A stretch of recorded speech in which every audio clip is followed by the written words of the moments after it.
Okay, so now we are at step number 8. We're going to create a roof this week. We didn't create one last week, but we'll create a roof this time. So we're going to create a rectangle across the top of the entire house and use the inference engine to align to the corners of the floor. So it might get a little bit tricky because we're going to be on the top of the house here. So this corner is going to be nice and easy. Or maybe you go from these two corners with your rectangle. But if you're involving this corner at all, it might be a little bit more tricky because we want to align to the floor corner so that our roof goes over the entire porch. So I'll show you why that might be a little bit tricky. So use your rectangle tool. Again, it'll be really easy if you go from these two corners that are already the entire width of the floor. You just made that. It's all good. But if you went from this corner, the top left, and we tried to align to this corner down here, it's a little bit more difficult because our column isn't quite in line with that. So if you are coming from that corner, go ahead and find that blue axis and then hold down Shift so that we stay on that blue axis. And then I'm going to just align my cursor to that corner of the floor and click there so that it aligns all the way across. Again, if you go from the bottom left to the top right, much easier. You don't have to do that inference matching. But if you go from the top left to the bottom right, just know it's going to be a little bit more difficult to line up with that bottom corner. Once you've got that surface created, we'll go ahead and offset these edges 6 inches outward because we want our roof to have a little bit of an overhang to it. It's got a little E. So use the offset tool, that's F on your keyboard. You can click on that surface and it'll start to offset all of its bounding edges. So we'll move our mouse outward from those edges and type 6, enter for that 6 inches. So now we've got 2 separate surfaces here. We've got one that we just created from the offset and then there's that original one. We want it to stay as just one large surface. So I'm going to go ahead and select those original lines from the rectangle I originally created. And I'm going to delete those. So now I have one big surface all the way to the edges of that roof. And then from here we'll go ahead and make a group. So double click that surface to grab the surface and its edges. Right click and make a group.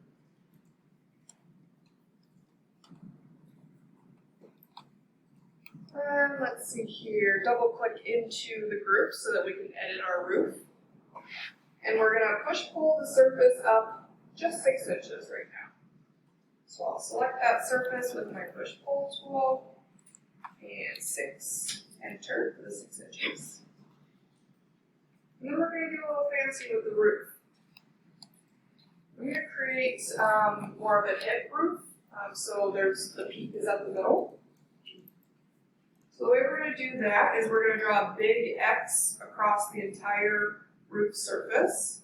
So with my line tool, I'll just go from opposite corners here.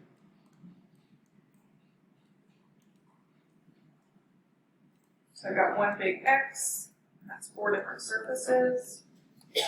Now if I want this midpoint to be the highest point, it's going to be kind of similar to the way that we did the gable roof.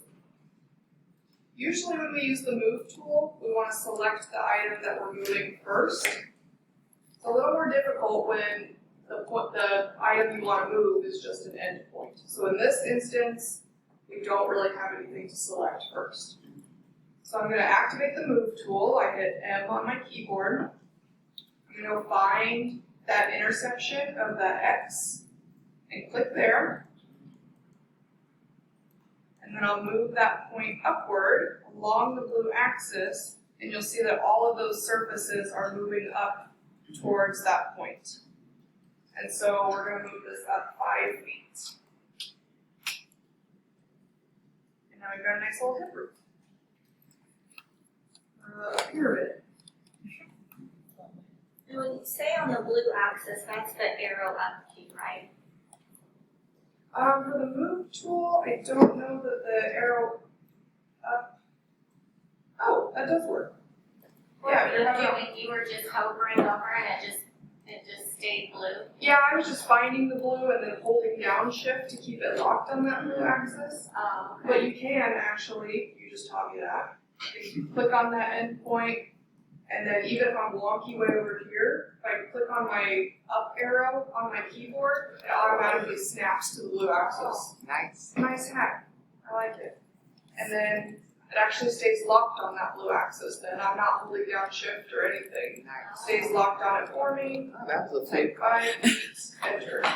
Great question, Chrissy. Do Yeah. I get extra points? Because I can't even trace my marks. You get an A for effort. Yes. Okay, and then you can go ahead and exit that roof group. If you're there. I thought you told us that at one point, that to use the arrow keys. I knew you could use the That arrow was for the keys rotate. For the rotate, Yeah. to find that right Because then it axis. changes red, green, blue, Yeah. so that, I think that's where I. Yeah. Yeah, but you still discovered a fluke. We didn't have it. You helped us out. Let's just chalk this up on this day for today. Okay. Now we're on step number 9. We're going to go back to the 3D warehouse that we learned last week to import doors, a window, and some furniture components into your house. And so something that might make it easier as you're placing all of these, you know, it's obviously pretty hard to get inside your model right now since you've got a roof on it. Feel free to hide that roof, hide things that are in your way. So I can just select that roof, right click, and hide it so that I can get in here, do my things, place my furniture, and then whenever I want that to turn back on, I go up to view, I select hidden geometry, as well as hidden objects, and now it shows up dashed, and then I can right click that and unhide it. So if anything's ever in your way, feel free to just hide it, get it out of your way. Okay, so as part of step number 9, we're gonna place doors. So remember there are 3 single doors and 1 double door.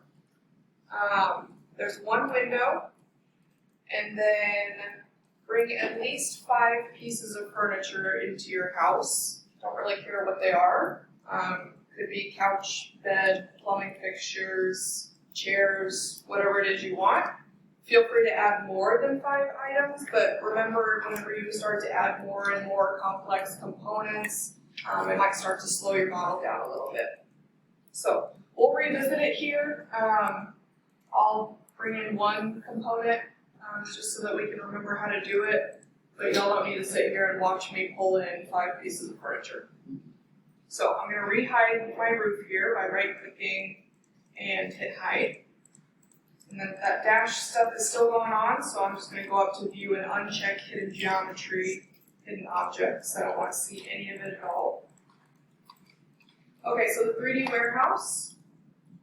We go up to window and 3D warehouse. I feel that that's the best way to get to the 3D warehouse. Yeah. Remember, we could go through components and search in here. I just personally find this extra dialog window a little bit more user-friendly. So from here, I can search whatever I like.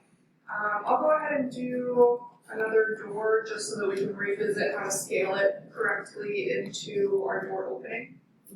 So I'll find another door here.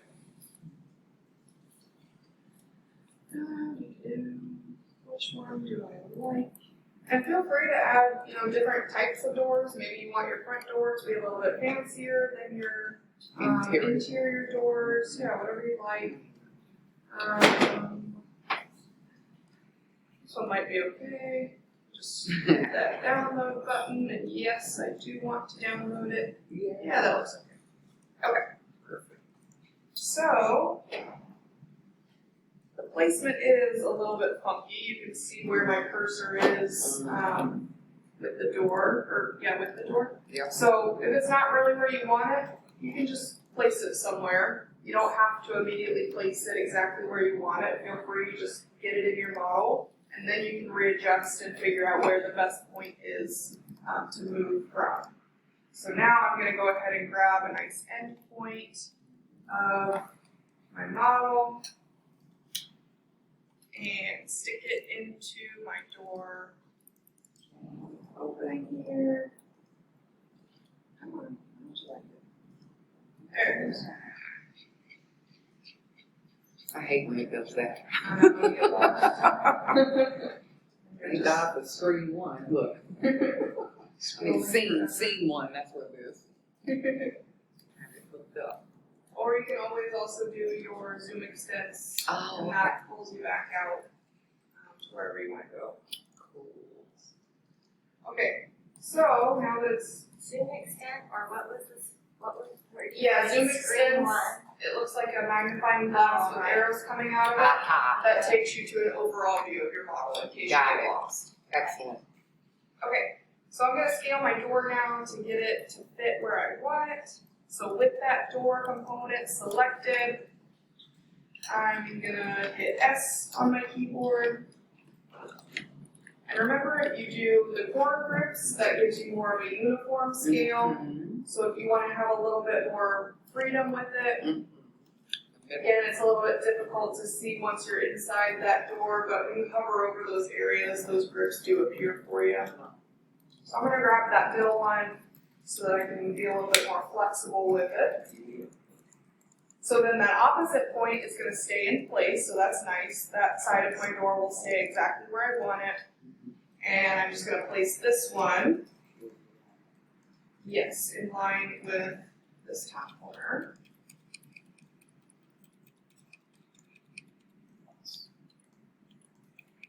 Ooh, this door is a little wonky. Did something I did. Yeah, I was gonna say, do you have to worry about the thickness of the door? Maybe this door just sucks. Man, these people uploading their crappy models to the I know, I had to pick and choose a lot of times. Never mind this door, I don't like that one. You're right. Where's my door from last week? That one didn't do it wrong. No?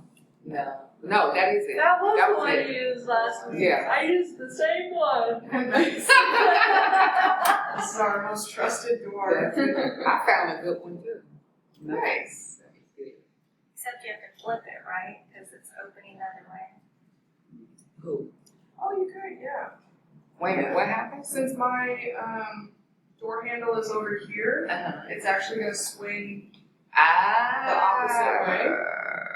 I might not even notice that, but if you would like to be very nice and fancy with it, yeah, let's practice flipping it. Okay, now you done hold it. Look at you, Christy. She on it today. You're running with that. I'm done. She is I'm done for Miss, the day. Mrs. Observative. Okay, so first I'm gonna go ahead and scale it the way that I want it. So I'll find that. Keep in mind, I still can't trace. The first step. You're great. Find that corner grip here. And now I'll align it to that Boom. top right corner. That looks better. Yep. This door would never do me wrong. Okay, so then, if you'd like to make it flip correctly, because right now the hinges are on this side, and we want to flip it. That'd be awkward to walk in the door and you're just immediately faced with the wall. Unless you're a left-hander, you just go right on in. Let's see here. We'll use the flip tool. So with that door selected, your flip tool is the one that looks like little triangles. Yeah. And it gives you those axis planes that you can flip over. Oh, see my green one. I wonder if it's hidden. Oh, it's hidden in the wall. So for this one, I want the red one to be the point that I'm flipping over. And I'm okay with leaving this plane where it is right now, because I do want it to flip about the center point so that the door stays exactly in the same place, it's just the flip that occurs. So if I just click on that red one, it flips. Wow. Wow. And now those hinges are on the right side, the door's gonna open the way that I want. That was a good example to choose. The Yeah. door. Yeah. Because of the temptation. Now, do we have to worry about like the thickness of the door? Cause I noticed there's like a white space. Is that normal? Like on the very bottom step, I guess, the ledge or whatever. Yeah, I mean, if you wanna be really specific with it, you can. I'm not personally super concerned about making sure that you've done that. But So, if you, let's say if you did wanna, You could push pull, right? To get it fatter. to thicken the door, let's say. that might be a little, well, you could push pull just the frame here. Just to bring it out some. Yeah, I would double To click even it. into that component, might have to double click into it a couple of times, and Yep. it's nested in there. There we go, now I've got to just the frame, Mhm. see everything else is grayed out. Yep. And then I could push pull that and Voila. align it to the There we edge. go. Voila. Yeah, Okay. see, I won't check for that in your models, but that is a way that you could do it. Okay. Well, I wasn't sure, cause I think in the previous model, that mine looked like it had see. Mhm. a ledge, and I was wondering if you were now checking that yet. No, I won't. Okay. Do we feel okay with that demonstration for pulling in 3D warehouse? Yeah. I need to do it again for Yeah. that one? Okay. We just need to ask questions. You can just redo the first step. Well, I just need a better way of trying to see. Like, Yeah. probably tell me what I'm doing. Let me research and Yeah, see yeah. if there's a way that you can exclude the DWG from turning the edges a different color. Let me see if we can do Okay. that. We've got 2 more steps. No worries. We're gonna learn a couple new things here. Okay. Step number 10, you can create collections for your components. So my door, I've learned I love this door. This door will never do me wrong. I want to save it so that I always have it with me. Maybe I find other doors that I really like. Yeah. I can put all of those into a collection. I'm really passionate about this door today, Janet.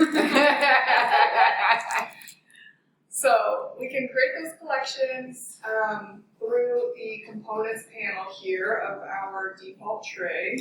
Get rid of everything else so it's not distracting. And you can even expand this if you bring your cursor kind of at the edge of that components panel. You can make it smaller and bigger. I'm gonna make mine nice and big. So from the components panel over here, to create or open a collection that's already been created in the past, you'll hit this little details arrow over on the right side of the search bar and hit open or create a collection. You select that and your file explorer pops up for you. So this is basically asking you where do you want to save this collection to. What is something to note here, this is saving to the computer. It's not linked to your Trimble account or your specific SketchUp model. Got it. So this will save to the local computer. So if you go home, you're not gonna be able to find this there again. So that's kind of the tough part about it. Of course, you could, once we save this, upload that to your Google Drive or save it onto a flash drive maybe. But just know that what I'm showing you right here is only gonna save to the local computer. So I can go and find where I wanna put that. I'm just gonna put mine on the desktop to make things easier. But maybe you create folders for this class and different collections. You might have one for doors, one for windows, one for chairs that you find that you like. Yeah, whatever it might be. Yeah, materials. We'll find, I think we'll create a materials collection later on. So, on my desktop, I'm just going to create a new folder here of door components.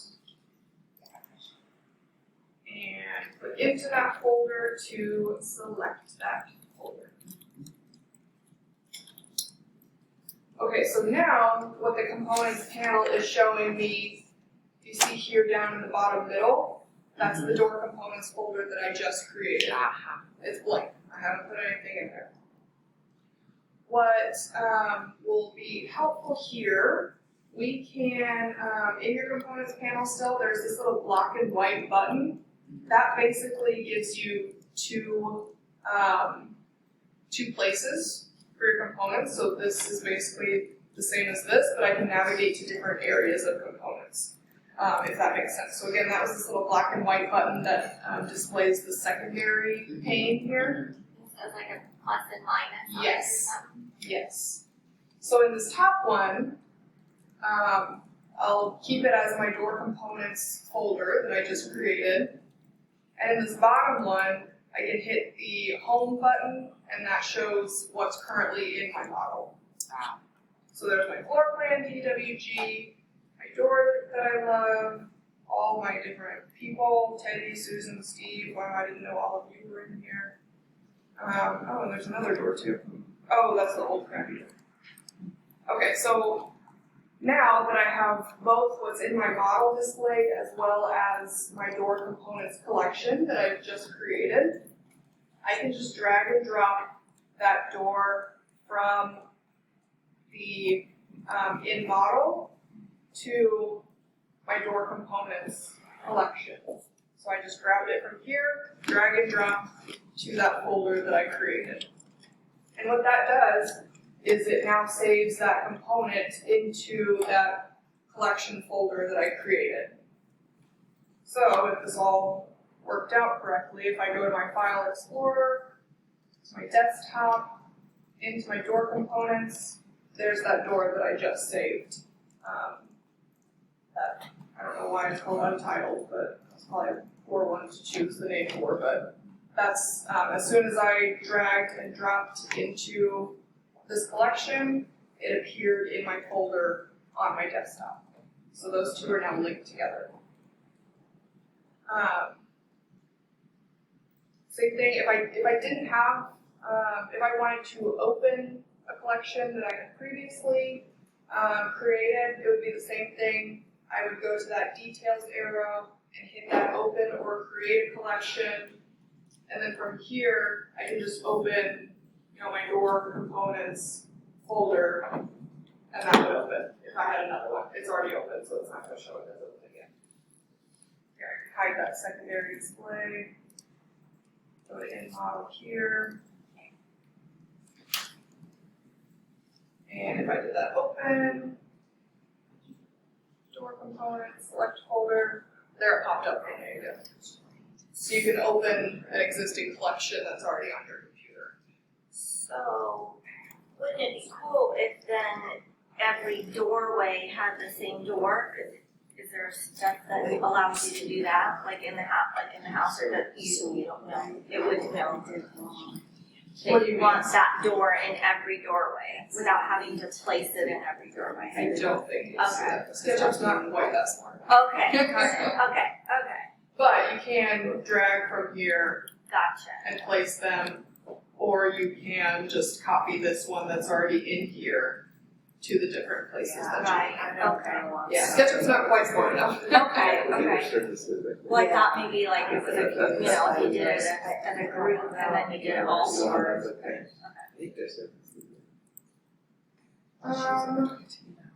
Okay, last thing, so that was creating collections for your components. The last step, number 11, is we're going to learn how to create a section of your model. So, is everyone familiar with sections?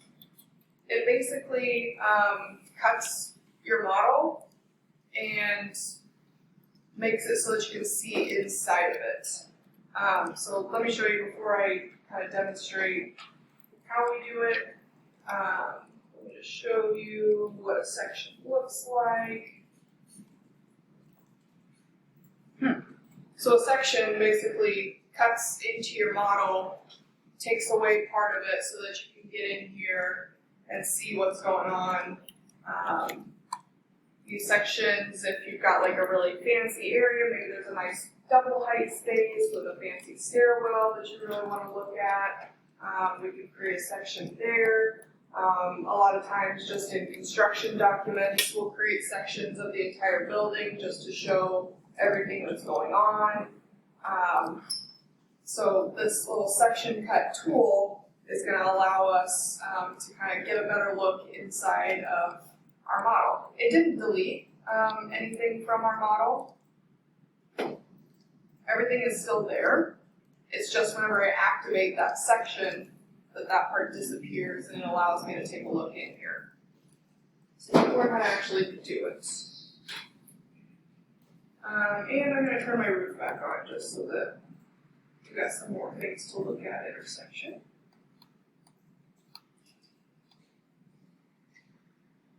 Okay, so if you want to just quickly place a section, you go up to Tools and Section Plane, and that allows you to just go ahead and create a section. But there are a couple different section tools that you might want to put here along your toolbar. And so for that, we go to View, Toolbars.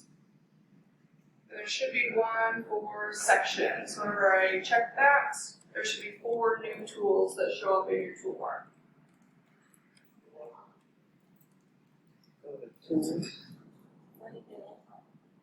Oh, Let's see. Yeah, they look like a house being cut in half, 3 like that, and then 1 little section bubble. But where did you go again? I'm sorry. You I went to to View, View. Toolbars, Oh. and checked Section. Oh, okay. Okay, so all these different little tools. So the very first one that just looks like a circle with an arrow off to one side, that is that section plane tool, the same one we just saw from the tools drop down. Mm-hmm. So that's the one that you'll use to actually create your section. So when you click on that, this will work very similar to when we have the rotate tool and we're trying to find that axis that we want. Again, it'll flip around for you if you hover over different surfaces, or you can use those arrow keys up for the blue axis, left and right to toggle between your red and green axes. And so that's basically showing you which way that's going to cut the model. So with the way I have it right now, that red one, it's going to cut it in that direction along the house. So I don't think I specified in the assignment which way you cut the section. So whichever way you like, either along the red or the green. Mine's just going to be along the red here. And then you just simply click, and that section is created for you. You can give it a name. I don't really care about it too much. Yours will probably say section 1 since it'll be the first one that you create. And then we'll hit OK. And that section is created along whatever axis you had specified. So let's see. like my section was at the very end. You can move it, yes. You can move it just with the move tool. So if I select that section plane here, I can hit M for move. And then if I just click and start to drag my cursor around, you can change where that section is taken from. So if you want it being cut through maybe your window and you want to see some of the living room, or maybe you want to move it so you're seeing the closet, bathroom, and bedroom, wherever you'd like it, you can display whatever area of your house that you would like. And then you just click again to place that.